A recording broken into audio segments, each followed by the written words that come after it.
গোৱালপাৰাৰ এজন হৃদয়বান লোকজনৰ নাম লাল মিয়া। গোৱালপাৰা চহৰৰ হাছিলাপাৰাত তেওঁৰ ঘৰ। হৃদয়বান লোকজনৰ মহানুভৱতাই সকলোৰে দৃষ্টি আকৰ্ষণ কৰিছে।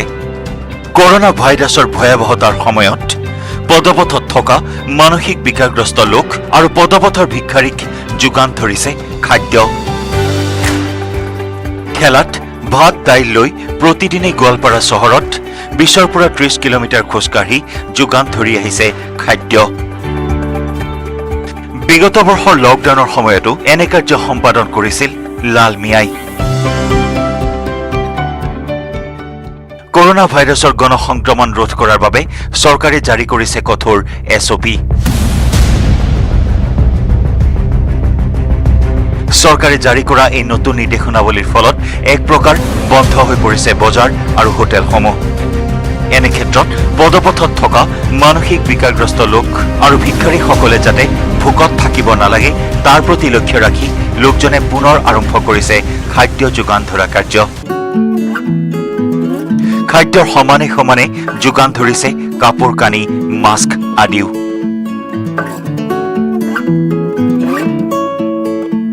উল্লেখযোগ্য যে পদপথত কাপোৰৰ দোকান দি অতি দৰিদ্ৰ লোকজনে ভোকে পিয়াহে থকা বিকাৰগ্ৰস্ত আৰু ভিক্ষাৰীসকলৰ খাদ্যৰ যোগান ধৰি যি মহানুভৱতাৰ পৰিচয় দাঙি ধৰিছে তাৰ শলাগ লৈছে সকলোৱে।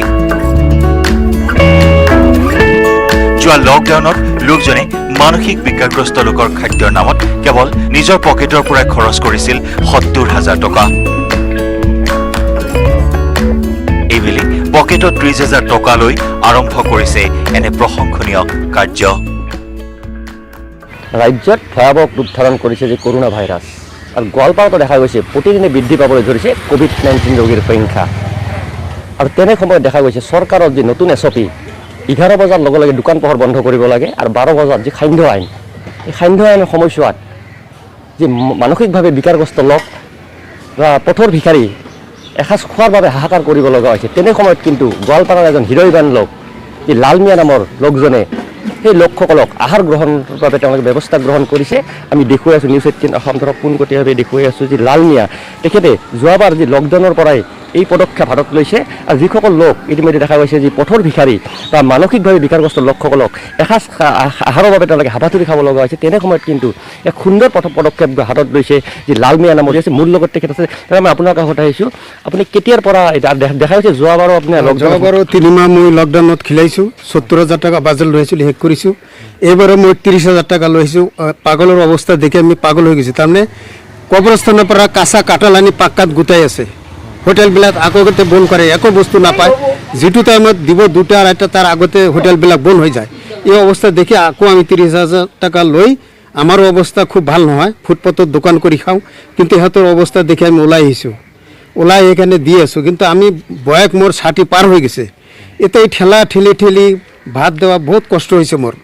চৰকাৰৰ পৰা যদি এটা বেটাৰী গাড়ী পালোঁ হয়, মোৰ বহুত আৰাম হ'লে, পাগলবিলাক ভালকৈ আমি খিলালোঁ হয়। কিন্তু মোৰ কষ্ট হৈছে বহুত।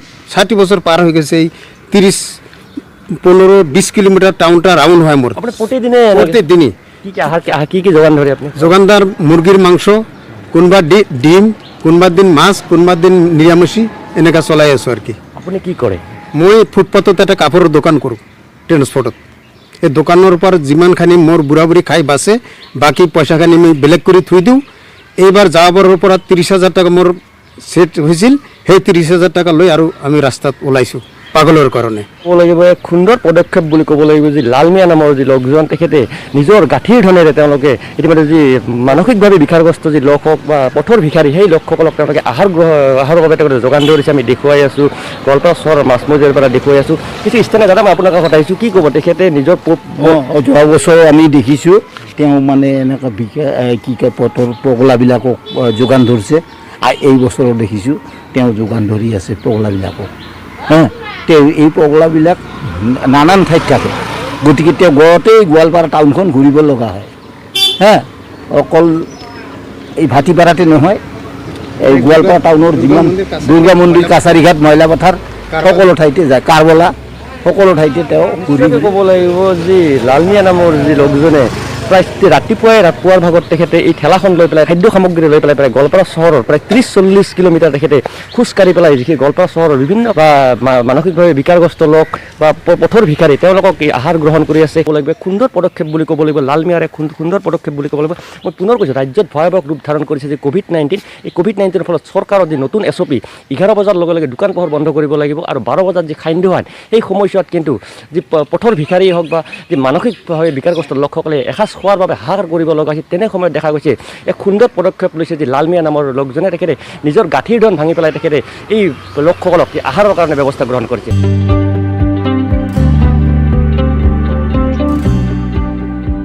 গোৱালপাৰাৰ পৰা ৰিংকু দাসৰ report, news 18 Assam north east.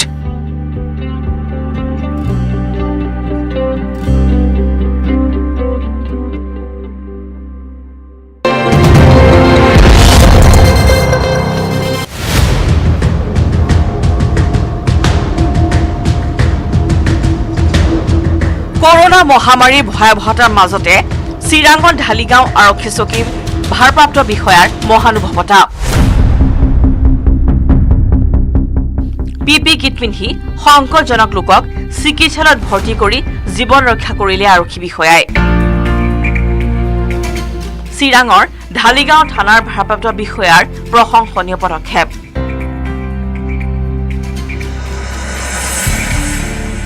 Dhaligaon ছাতিপুৰৰ স্থানীয় এগৰাকী ব্যক্তি ছাদ্দাম হুছেইন নামৰ লোকজনে শ্বাস-প্ৰশ্বাসজনিত সমস্যাৰ বাবে জিলাখনৰ আৰক্ষী হেল্পলাইনত ফোন কৰি সহায় বিচাৰিছিল আৰু এই খবৰ লাভ কৰিয়েই ঢালিগাঁও থানাৰ ভাৰপ্ৰাপ্ত বিষয়া প্ৰসেনজিৎ দাসে তাৎক্ষণিকভাৱে লোকজনৰ বাসগৃহত উপস্থিত হয়।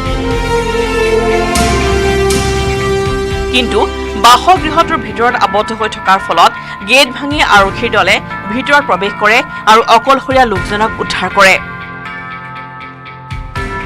ইয়াৰ পিছতে সেই স্থানত 108 সেৱাৰ গাড়ী উপস্থিত হয় যদিও গাড়ীখনত এজনহে লোক থকাৰ ফলত অসুস্থ লোকজনক চিকিৎসালয়লৈ নিয়াৰ ক্ষেত্ৰত সমস্যাৰ সৃষ্টি হয়। ইয়াৰ পিছতে সংকটজনক লোকজনক চিকিৎসালয়লৈ নিয়াৰ বাবে আৰক্ষী বিষয়াজনে সহায়ৰ বাবে আগবাঢ়ি আহে। ভাৰপ্ৰাপ্ত বিষয়া প্ৰসেনজিৎ দাসে PPE কিট পিন্ধি 108 সেৱাৰ কৰ্মচাৰীজনৰ সৈতে মিলি অসুস্থ লোকজনক দাঙি নি বাহনত উঠাই দিয়ে। ইতিমধ্যে 108 সেৱাৰ বাহনে ছাদ্দাম হুছেইনক কাজল গাঁৱৰ JSB অসামৰিক চিকিৎসালয়ত ভৰ্তি কৰায়। অতি সংকটজনক অৱস্থাত চিকিৎসালয়ত ভৰ্তি কৰাৰ সময়ত লোকজনৰ দেহত অক্সিজেনৰ পৰিমাণ 50হে আছিল বুলি জানিব পৰা গৈছে।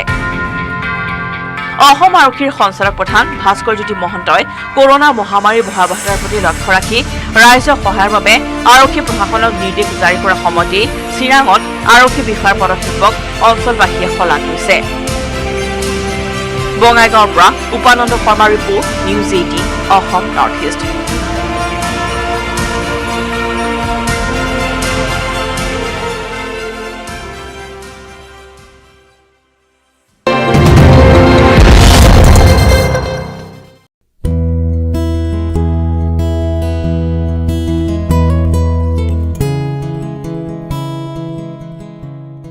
কৰোনাৰ ভয়াৱহতাৰ মাজতো এখন গাঁৱত 100 গৰাকী পুৰুষ মহিলা এতিয়া ব্যস্ত হৈ পৰিছে মুগা পলু পালনত।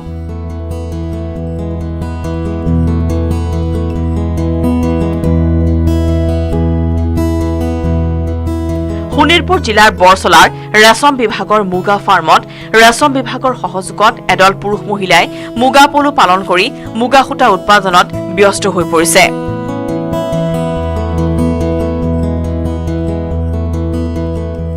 অঞ্চলটোৰ 13টা আত্মসহায়ক গোটৰ 100 গৰাকী পুৰুষ মহিলাই বৰচলাৰ মুগা ফাৰ্মত 350 বিঘা মাটিত লানি লানিকৈ ৰুই থোৱা 6500ডাল চুম গছৰ মাজত পলু পালনত ব্যস্ত হৈ পৰিছে। সেউজীয়া বিশাল বনানীৰ মাজত সকলো দিনে ৰাতিয়ে ব্যস্ত পলু পালনত। 13টাকৈ অস্থায়ী শিবিৰ পাতি পলু সংগ্ৰহত ব্যস্ত এই সকল গয়া লোক। এই পলুৰ পৰা লেটা হ'ব আৰু তাৰ পৰাই পৰৱৰ্তী সময়ত মুগা সূতা উৎপাদন হ'ব। বৰ্তমান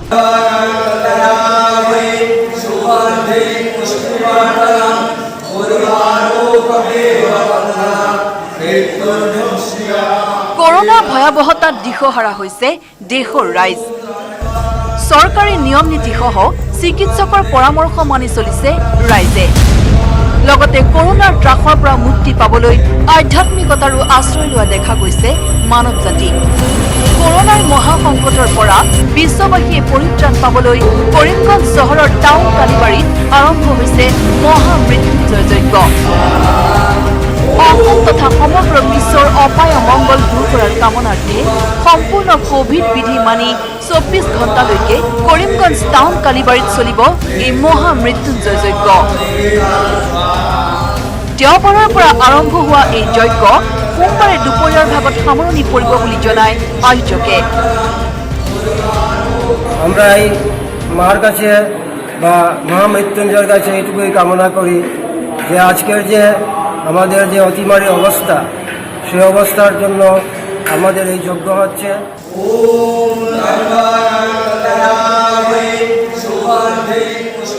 কৰিমগঞ্জৰ পৰা Gourish Nandi news 18 Assam north east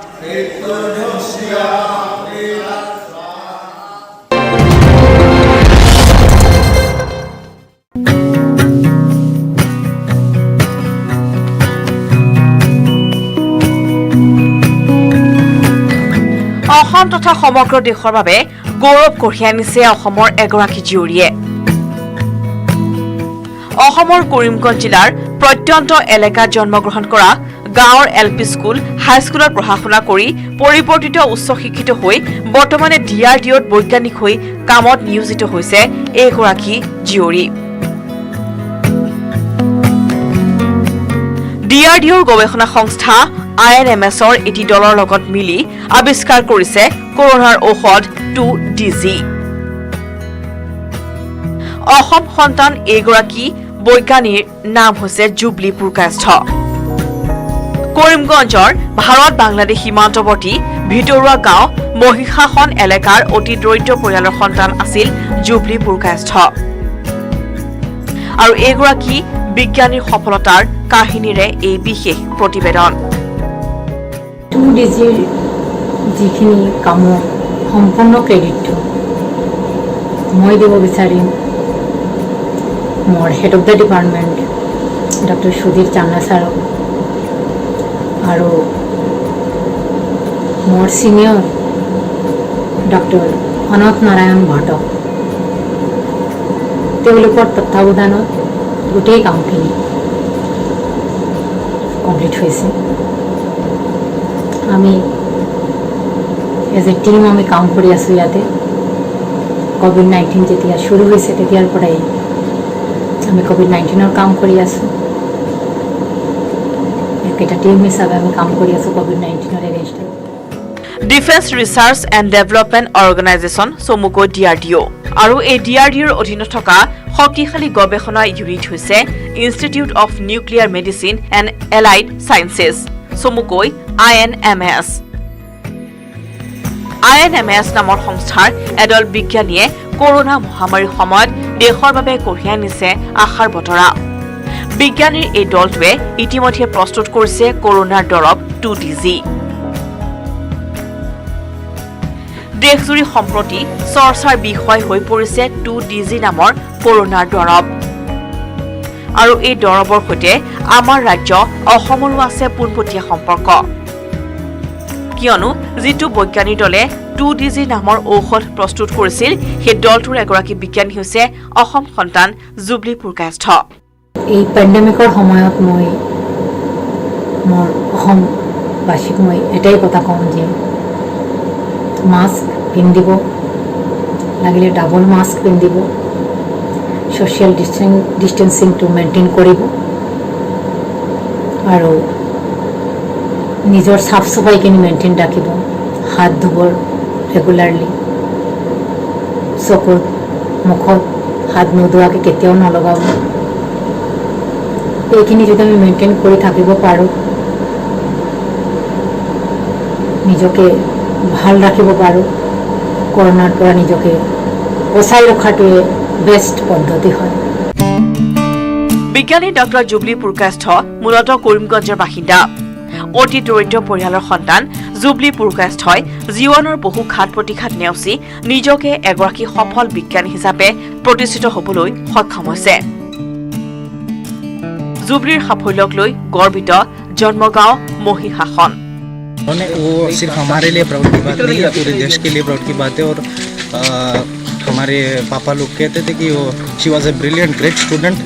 और ये पातू महिषासुर स्कूल से पढ़ाई करके मैट्रिक पास आउट हुआ था 1993। हम पैदा भी नहीं हुए थे, लेकिन वो बहुत बढ़िया स्टूडेंट थे। और पढ़ाई के लिए इन्होंने, ये घर भी था उन लोग का, तो ये घर भी सेल कर दिया था उन लोगों ने पढ़ाई के लिए। और पीछे अभी उन लोग का एक घर है वहाँ से महिषासुर कैंप की बाजू में। और अभी भी महिषासुर के लिए बहुत कुछ करती है। 1979 চনত কৰিমগঞ্জৰ ভাৰত বাংলাদেশ সীমান্তৰ মহিষাসন গাঁৱৰ সুদৰ্শন পুৰকাষ্ঠ আৰু বিনয় কুমাৰী পুৰকাষ্ঠৰ ঘৰত জন্ম হৈছিল জুবলি পুৰকাষ্ঠ। গাঁওখনৰ 44 নং মহিষাসন প্ৰাথমিক বিদ্যালয়ত প্ৰাথমিক শিক্ষা গ্ৰহণ কৰি পাটু উচ্চতৰ মাধ্যমিক বিদ্যালয়ৰ পৰা মেট্ৰিক পাছ কৰিছিল জুবলি পুৰকাষ্ঠই। ইয়াৰ পিছতেই কৰিমগঞ্জ মহাবিদ্যালয়ৰ পৰা বিজ্ঞান শাখাত স্নাতক ডিগ্ৰী লাভ কৰি জুবলি পুৰকাষ্ঠ ভৰ্তি হৈছিল যোৰহাটৰ RRL অৰ্থাৎ ৰিজনেল ৰিচাৰ্চ লেবৰেটৰীত, যাৰ বৰ্তমান নাম NEST অৰ্থাৎ north east institute of science and technology. তাৰ পৰাই PhD লাভ কৰি তেজপুৰত DRDOৰ অধীনত থকা লেব ডিফেন্স ৰিচাৰ্চ লেবৰেটৰীত এগৰাকী বিজ্ঞানী হিচাপে কৰ্মৰত হৈ 2014 চনত তেওঁ দিল্লীলৈ উৰা মাৰিছিল। এই দীঘলীয়া যাত্ৰাৰ পথো কিন্তু মসৃণ নাছিল জুবলিৰ বাবে। পিতৃক হেৰুৱাই বৰ্তমানে মাতৃ বিনয় কুমাৰী পুৰকাষ্ঠৰ সৈতে দিল্লীত বসবাস কৰে জুবলি পুৰকাষ্ঠই। 2DJ প্ৰস্তুতকাৰী বিজ্ঞানী দলটোৰ এজন সদস্য জুবলিৰ বাবে গৰ্বিত কৰিমগঞ্জবাসী, গৰ্বিত সমগ্ৰ ৰাজ্যবাসী।